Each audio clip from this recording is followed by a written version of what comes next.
المحروسة بث مباشر من قصر السينما. الشاعر سعد عبد الرحمن. أحيي كل المشاركين في البرنامج وكل من ساهم في نجاحه. كلميني عن الأكلات في الطريقة المهدية. في المهدية بالنسبة للأكل أعتمد على التعاون. من يكتب تاريخ ثورة 25 يناير ليس المؤرخ، وإنما من شاركوا في صنع الحدث.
الله.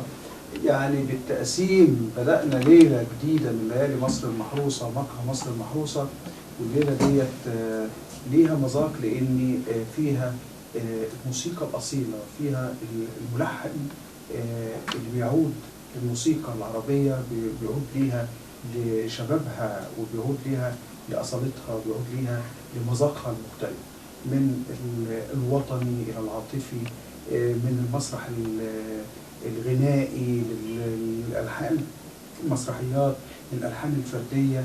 يعني عماد الرشيد، كل ده عماد الرشيد. أهلا بيك في مقهى مصر المحروسة. أهلا وسهلا بيك وفي مصر المحروسة.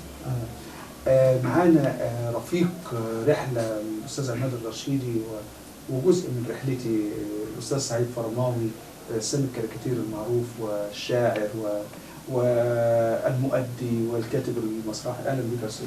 اهلا بيك واهلا بمصر المحروسه واهلا بكل الناس اللي بيتفرجوا علينا. طبعا استاذ عماد، يعني الميعاد ده اتاخر كتير، اللقاء ده اتاخر كتير، كنا بقالنا كتير قوي نفسنا نقابل حضرتك وتشرفنا في مصر المحروسه، لكن لكل وقت. هو انا اللي كان نفسي، معلش، هو الظروف طبعا مش بايدنا خالص، بس الحمد لله تم ان شاء الله وهيبقى. استاذ عماد، يعني نبدا منين؟ نبدا من كليه تجاره جامعه عين شمس، ولا نبدا من البدايات كلها كانت في الجامعه. يعني بداياتنا ان احنا نشوف العالم والعالم يشوفنا كان ايام جامعه عين شمس. سنه كان في السبعينات. ما تقولش سنة كام عشان انا اعرف ان 74 دي كانت لا، ومن قبل كده كمان الحقيقه اصلا ما يكسبش لا اصلا. البدايه ازاي بقى؟ يعني انت يعني علاقتك بالموسيقى بدات امتى؟ يعني انا احكي لي البدايات.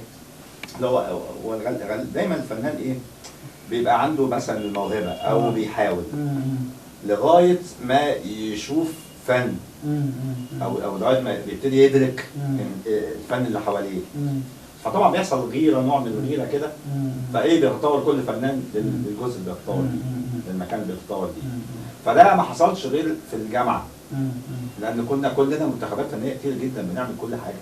كان في موسيقى وكورال وفنون شعبيه وتمثيل وفنون تشكيليه وكل ما يحدث. فتعرفنا على بعض ويعني ايه وعشنا مع بعض اكتر من نعيش في بيوتنا طبعا مع اهالينا، لدرجه كان في انتاجات جامده جدا من ايام الجامعه. لو حتى لو اعيدت دلوقتي هتبقى كويسه جدا وهتشاهد كويس جدا وهتنال اعجاب كبير جدا. والحقيقه في بالنسبه للموسيقى في حاجه بتعاد فعلا لغايه دلوقتي، اغنيه النيل اللي عاملينها شكلها بقت من تراث. احنا سافرنا انا وسعيد قعدنا بره بتاع 20 سنه مثلا، بس رجعنا فوجئنا مره رحنا عزمونا طبعا اصحابنا اللي في الجامعه الموظفين والمشرفين والناس عزمونا نشوف الجامعه بقى، ففوجئنا ان اغنيه النيل دي بتغنى ومن غير معروف من مؤلفها ولا ملحنها وشبه التراث، وبقت ايه وبقت اجباري، باين الموضوع اجباري في الكليه عشان يدخل مسابقه يخش باغنيه النيل، يقول اغنيه النيل عشان يقارنوا بينهم في اداء اغنيه النيل. طب ما نسمع، طب ما نسمع نسمعها. ماشي، مش هنتكلم نظري يعني. طب نسمع كلماتها بقى من الاستاذ سعيد فرماوي، لان كلماتها تحولت مع الاجيال، يعني اغنيه بقت من الفلكلور كده وبدات تتغير، بدات في مناسبه ودلوقتي بتقال في مناسبه ثانيه، بس ايه في بيت كده سعيد بيتلاعب بيه دايما تبع الجو، فنشوف هيقولوا لنا ازاي بقى الموضوع ده دلوقتي. اما بدا الوسط الطلابي يعني يصحى ويصحصح ويبقى فيه مظاهرات وفيه مؤتمرات وبتاع، عملنا في جامعه عين شمس حاجه اسمها لقاء ناصر الفكري. فكان من الواجب واحنا قاعدين طول النهار مع السياسه ومع الفن ومع كله قاعدين في حضن بعض يعني. ف ايه رايك يا عمده نعمل اغنيه بسيطه كده ومش عارف ايه، يا ريت. وايه كتبت الاغنيه دي في وقت قياسي صغير جدا واديتها للاستاذ عماد برضو بعد ساعتين 3 لقينا بتاع شويه ولقوا الكورال بيقولها فاتخضوا على اننا حافظينها قبل كده، انما ما كانش حصل يعني. بقول فيها النيل في قلوب الناس شريان، ولقاك يا مصر في كل اذان فيه اطمئنان، ما دمت بخير يبقى احنا بخير، اسمك يا بلدنا خلق انسان. وبعد كده وتعيشي يا مصر في كل زمان، وبعد شويه واسمك يا جمال على كل لسان، حسب بقى الليله ويحميكي ويحرسك الرحمن. البيت ده اتغير يجي 6000 مره، بس ما اعرفش دلوقتي هنقوله ايه. لا نسمعها من السلامات بقى. يحميكي ويحرسك الرحمن. ما هي ده الدعاء الواجب.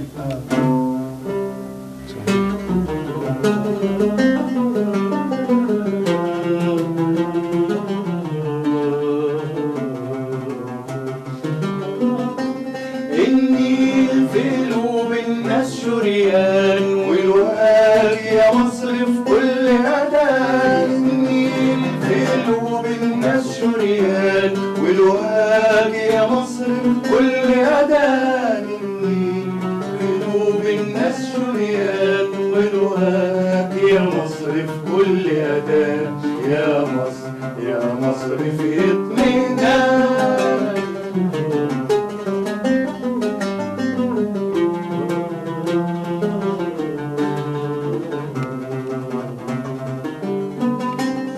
ما دمت بخير يبقى احنا بخير، اسمك يا بلدنا خلق انسان.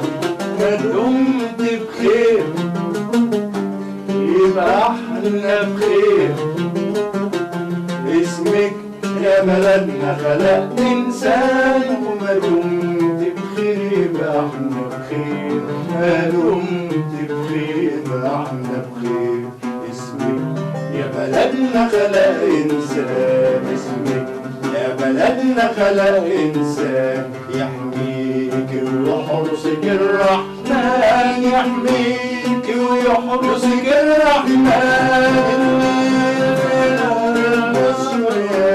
ولقاك يا مصر في كل أذان. النيل في قلوب الناس شريان، ولقاك يا مصر في كل أذان. النيل في قلوب الناس شريان، ولقاك يا مصر في كل أذان.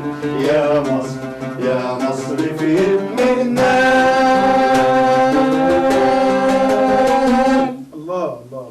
شفت رجعنا. هو طبعا هي حوار بين المطرب والكورال، بس احنا قلنا كل الحاجات. قلنا عشان كده الاعداد دي يعني مش في كل الكورال بيقولها، يعني دي حوار بين الكورال والمطرب. يا ريت كل الكورالات كده.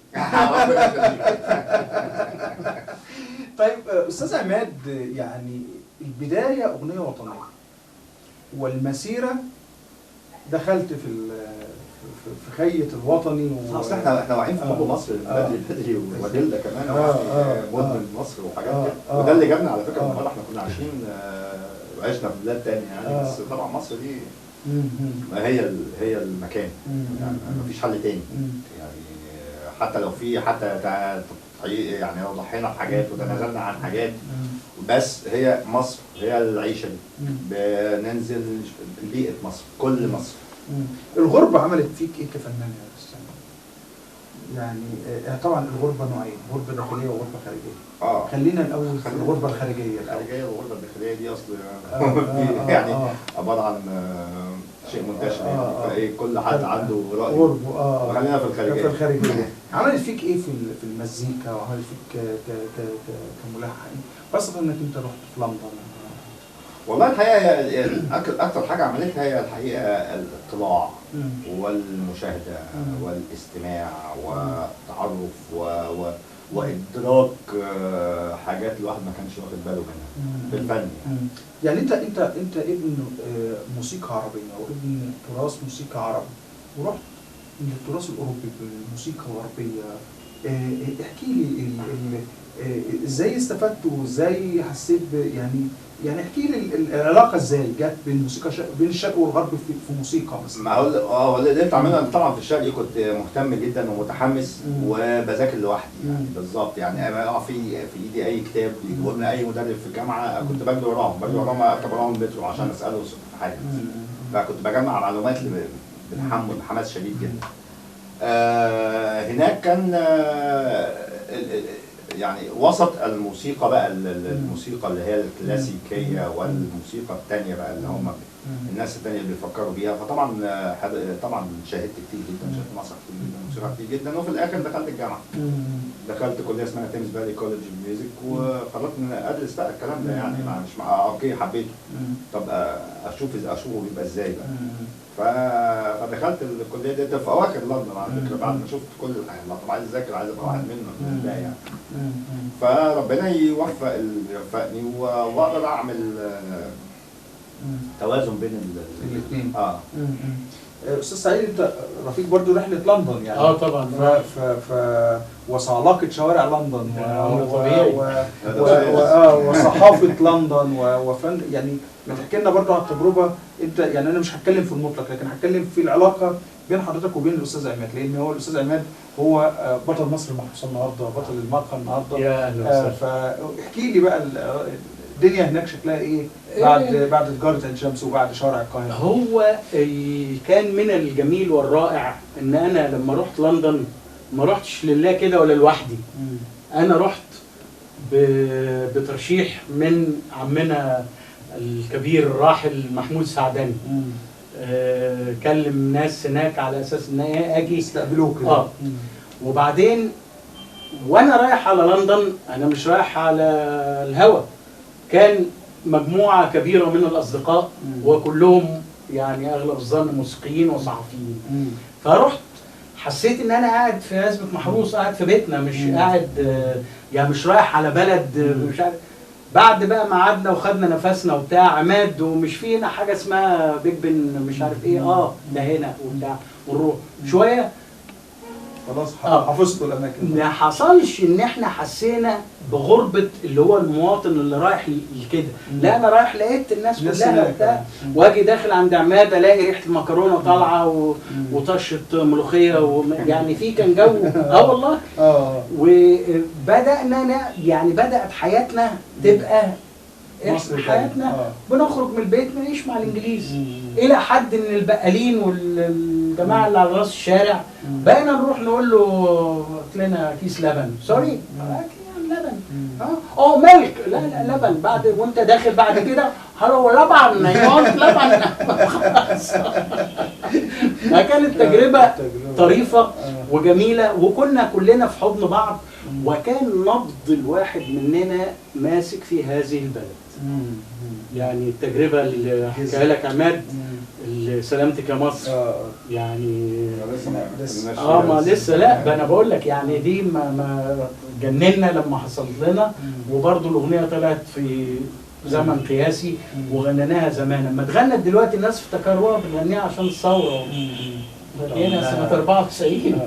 الاغنيه دي طبعا احنا عملناها في مصر المحروسه لفت الدنيا يعني، لفت الدنيا. لكن احنا النهارده هنسمعها بقى بصوت الاستاذ عماد واول ما نغناها واول ما نغناها اول ما نبشر بيها كلماتها. كلمات طبعا. هو الموضوع ان واحنا في لندن وعايشين مع بعض وبتاع، واذا بنشرة الاخبار بتقول لنا ان في سيول حصلت في بلد في درونكا في اسيوط، وهدت جامع وكنيسه وناس ومش عارف مين وبتاع، وتاثرنا جدا. احنا بعيد مش عارفين ايه اللي اتهد ولا ايه اللي جرى.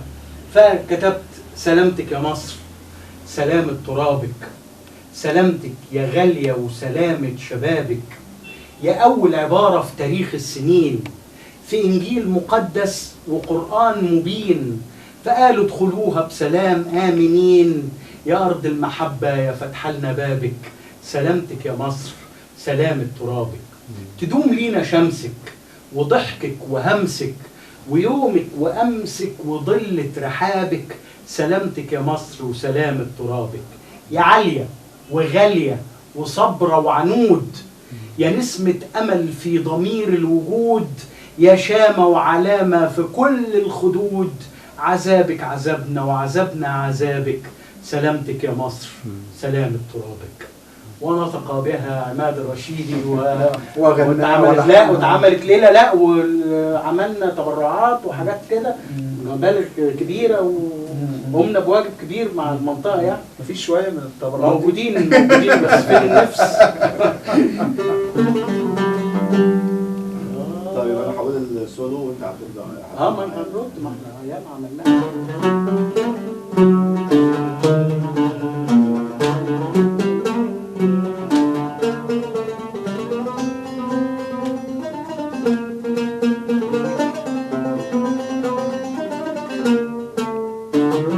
سلامتك يا مصر وسلامة ترابك، سلامتك يا غالية وسلامة شبابك، سلامتك يا مصر وسلامة ترابك، سلامتك يا غالية وسلامة شبابك، يا أول عبارة تاريخ السنين في إنجيل مقدس وقرآن مبين، يا أول عبارة في تاريخ السنين في إنجيل مقدس وقرآن مبين، فقال ادخلوها بسلام آمنين، يا أرض المحبة فتح لنا بابك، سلامتك سلامتك سلامتك يا مصر وسلامة ترابك، سلامتك يا مصر وسلامة ترابك، سلامتك يا غالية وسلامة شبابك، سلامتك يا مصر وسلامة ترابك، سلامتك يا غالية وسلامة شبابك، تدوم لينا شمسك وضحكك وهمسك، تدوم لينا شمسك وضحكك وهمسك، ويومك وأمسك وضلة رحابك، ويومك وأمسك وضلة رحابك، تدوم لينا شمسك وضحكك وهمسك، تدوم لينا شمسك وضحكك وهمسك، ويومك وأمسك وضلة رحابك، ويومك وأمسك وضلة رحابك، سلامتك سلامتك سلامتك يا مصر وسلامة ترابك، سلامتك يا مصر وسلامة ترابك، سلامتك يا غالية وسلامة شبابك، سلامتك يا مصر وسلامة ترابك، سلامتك يا غالية وسلامة شبابك. يا عالية وغالية وصبرة وعنود، يا نسمة أمل في ضمير الوجود. يا عالية وغالية وصبرة وعنود، يا نسمة أمل في ضمير الوجود. يا شامة وعلامة، يا شامة وعلامة في كل الخدود، في كل الخدود. يا شامة وعلامة، يا شامة وعلامة في كل الخدود، في كل الخدود. عذابك عذابنا وعذابنا عذابك، عذابك عذابنا وعذابنا عذابك. سلامتك سلامتك سلامتك يا مصر وسلامة ترابك، سلامتك يا مصر وسلامة ترابك، سلامتك يا غالية وسلامة شبابك، سلامتك يا مصر وسلامة ترابك، سلامتك يا غالية وسلامة شبابك. الله الله الله الله الله. سلامتك يا مصر. سلامتك يا مصر. بالقلب والله. دي مكتوبة ومغناة 9/11/1994. عشان ايه؟ هو القلم شغال عشان كل شويه يقول لها سلامتك يا مصر سلامتك يا ايوه مصر. يعني تطلع من قلم نطلع لقلم نخش في قلم. ايوه اه تعمل ايه؟ نسبتها دايما موجوده. ما ربنا بتقدمش شغال. لا يعني طول ما هي عايشه عماله تتقلب. لا انا نفسي كمان عشان ما نتعبش لله برضه عشان نتعب ربنا يعافي مصر. يا رب يا رب. طيب استاذ عماد، يعني دي كانت من وحي لندن، ما تحكي لي برضو على الفترة اللي برضو ايه الحاجات اللي افرزت عنها مرحلة لندن؟ لو انتاج لندن اصل ايه، انا في لندن اشتغلت اول ما رحت لندن اشتغلت موسيقي لمدة سنة ولا 2 كده. عازف عازف وبعدين بعد كده قررت اني اغني. فطبعا الغنى طبعا كنت بقلد الناس، ما ينفعش انك تسالي الناس بحاجات لاول مرة يسمعوها. فطبعا الغنى ده كان وظيفه. فكنت بلبي رغبه من يطلب يعني. كنت بتقدم مين يا استاذ؟ والله كنت بأدي كل الجنسيات من الخليج للمحيط. مين يعني القريب لك قوي؟ كان في موسم على فكره، في منهم كتير اصدقائي على فكره منهم الكبار يعني. طبعا الفنان محمد عبده وعبد الله. نسمع حاجه لمحمد عبده فاكرها؟ ياه هو الديسك ده بصراحه طيب مني خالص. لا انا في اغنيه بحب اقولها دايما لانها بتطلب مني. هي قال احمد جميلي واصلها مغربي. مغربي شويه من ارض مكناس. طب يلا. ايوه دي دايما بتطلب مني وانا بحب اقولها. لا جميل. بس هي احتسبت خليجيه واحتسبت اغنيه مغربيه. وهي مغربيه وفاس المغرب. طبعا. يا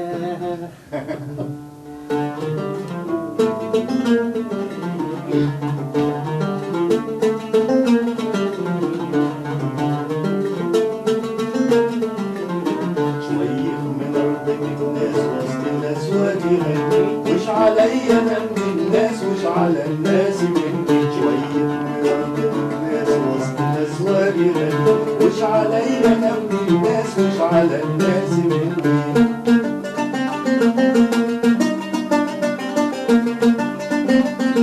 وش عليا يا صاحب من جميع الخلايق، افعل الخير تنجو بعد الحجايب. وش عليا يا صاحب من جميع الخلايق، افعل الخير تنجو بعد الحجايب. لا تقل يا ابني كلمة إلا إن كنت صادق، لا تقل يا ابني كلمة إلا إن كنت صادق. قل كلامي في قرطاس وارتبوح لزعلني، وش عليا انا من الناس وش على الناس مني. شوية من أرض من الناس وسط ناس واجي غني، وش عليا انا من الناس وش على الناس مني.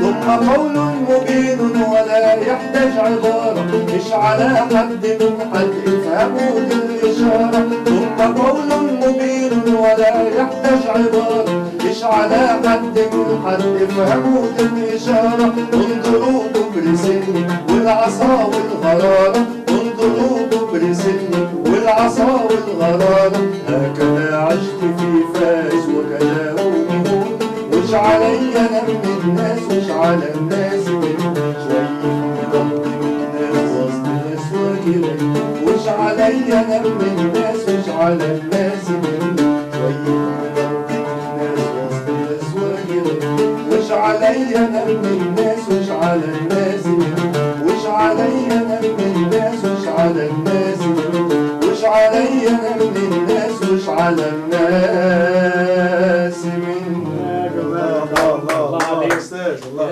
هو القفله دي اضافتي انا. ايوه طبعا انا حسيتها. انا لسه عاوز دايما تلاقي بصمه مصريه. اه كان كل حتى اصدقائنا المطربين الاصليين بتوع الاغاني لما كانوا بيجوا لنا والله انتوا يا مصريين والله انتوا والله يا مصريين كان دايما في بصمه كده. ما انا كنت هسأل حضرتك مش مؤدي، انت ملحن، فكيف تتعامل مع لحن حد تاني واخد بال حضرتك وانت تبدع فيه؟ زي انا القفله ديت خلاص حسيتها. الحرفيه في ايه؟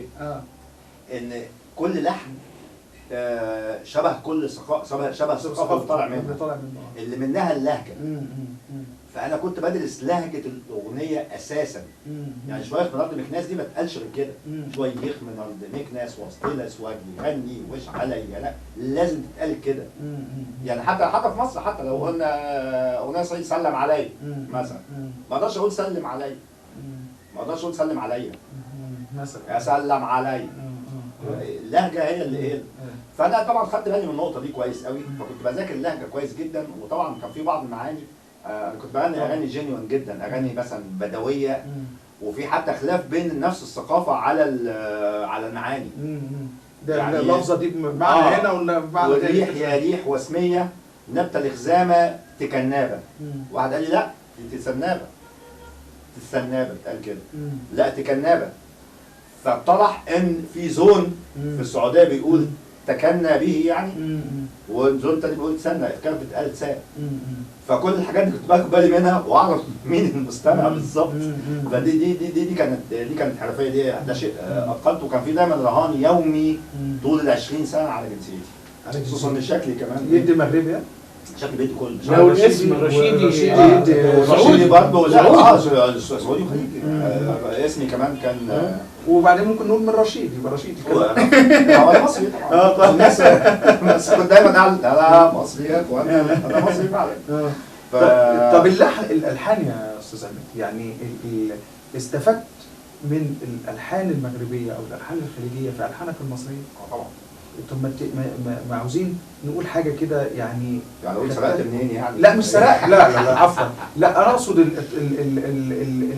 الموسيقى المغربي مثلا جات لك في اغانيك، او الموسيقى الخليجي خدت ايقاع، خدت هو ما فيش حد ما خدش شرقي وغربي. طبعا الراحل العظيم محمد عبد الوهاب مثلا استعمل حاجات مغربيه، والفنان العظيم بليغ حمدي طبعا رحمه الله طبعا. يعني ايه دايما بتلاقي ايقاع. اصل الواحد ده اصل ايه ممكن تستوحي اي شيء من اي حاجه. يعني لسه كان على الفيسبوك واحد صاحبنا عامل شير لحاجه ان واحد سمكري بيعمل ايقاعات سمكري سيارات. انا شخصيا خدت ايقاع تيبيكال كده من سمكري وانا ماشي فالنبي لو سمحت تعمل حاجه هنا، فانا عامل تت تت تت تت تت تت تت عملت طقمين كده، فلقيتهم منتظمين فعديتهم بصراحه استعملتهم بستخدمهم في حاجه يعني ده لحن السمكري وايقاع السمكري.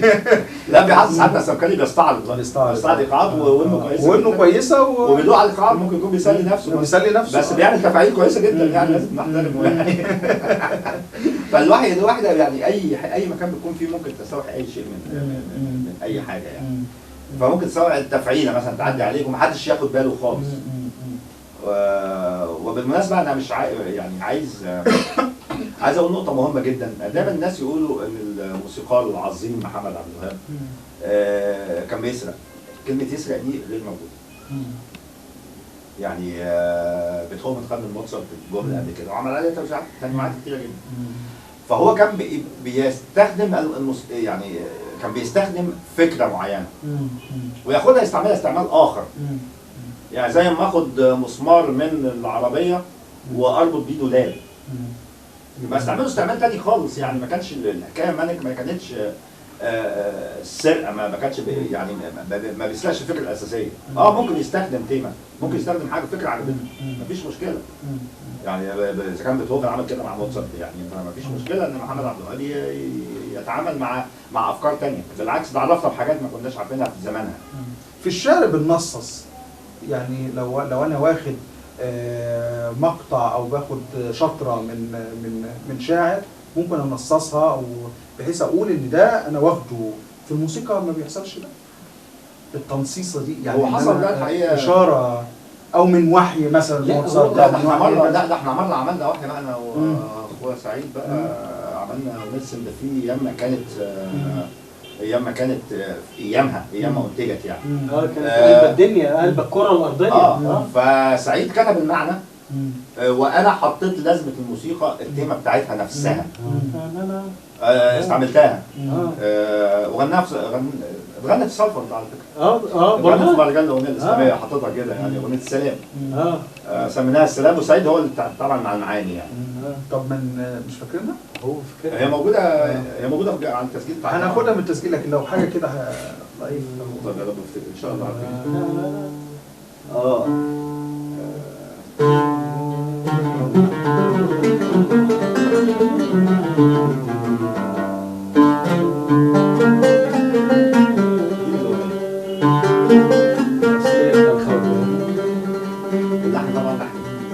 فين السلام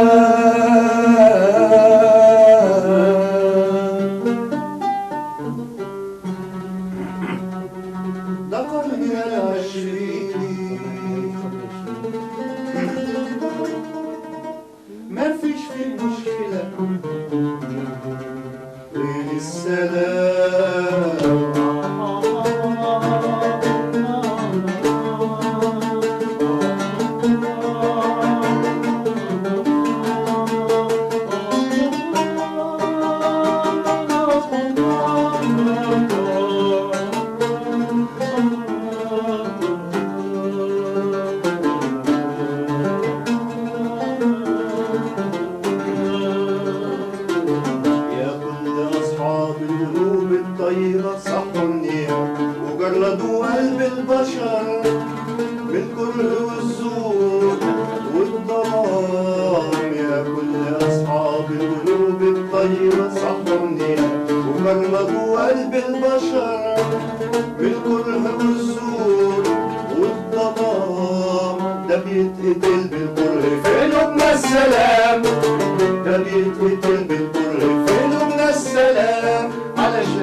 لك انت غطي وشك والنبي والسلام يا حضني يا ودوروا ودوروا ودوروا فين السلام السلام السلام. الله الله الله. انا استعنت فقط باللازمه الموسيقيه بس. آه. طبعا بقيه الالحان الكلام كلها الحان 1970 طبعا اللي مش عارف بيقول الله ده الأغنية مسروقه. لا مش الأغنية مش بالسهولة. مسروقه. الكلام كله يعني اتعاملت معاه كلمه كدراما يعني. كلمه زي ما كتب سعيد. انما اخدت هذه الموسيقى يعني انتماء للاغنيه. لا والاغنيه كانت ايامها موضه موضة. مفيش حد بيمشي ما تسمعهاش في اي حته فكان لسه على الفيسبوك قريب اصحابنا لسه بيلاقوها. لا ده انا يعني انا في بعد تاني في الاغنيه، ان البعد الانساني اللي هو يعيش في كل زمان وفي مكان وفي كل ثقافه وتاني. يعني انا اعتقد الاغنيه دي لو يعني اتعملت وترجمت المفردات بتاعتها على شاشه يعني في فيديو مثلا، هتبقى اجمل تعبير عن رؤيه العرب للسلام، او مش السلام الاستراتيجي اللي بيتكلموا عليه والخيار الاستراتيجي. لا هو كان مقصود الامان. السلام الامن، السلام الانساني. واحنا ما ترجمناش الاغنيه الاصليه لان ما كناش لا بنعرف انجليزي ولا عربي. السمة اللي هي الشفقه والرحمه بس يعني احنا كان دي وجهه نظرنا ساعات. طيب استاذ سعيد، من الشغل ده لتجربه مهمه عملتوها، انتوا عملتوا كذا تجربه مسرحيه وكذا تجربه غنائيه سمعنا منها. في تجربه يعني مسرحيه او بشكل مسرحي، عزبة محروس. ما تحكوا لنا التجربه ازاي، وبعدين ازاي حولت الاستاذ سعيد الى مغني ومؤدي لا مغني ومؤدي. هو سعيد جاي كده مغني. ايوه انا كنت احد اللي بقعد قدامه لما كان مايسترو. ما كنت عازف ناي زمان. طب بيعزف ناي، ما الناي اللي حطيته لنا حضرتك بعيد، المكتب بعيد. لا ده في المقهى اللي جنبنا. ممكن النبي يا ناي، تعالى يا ناي.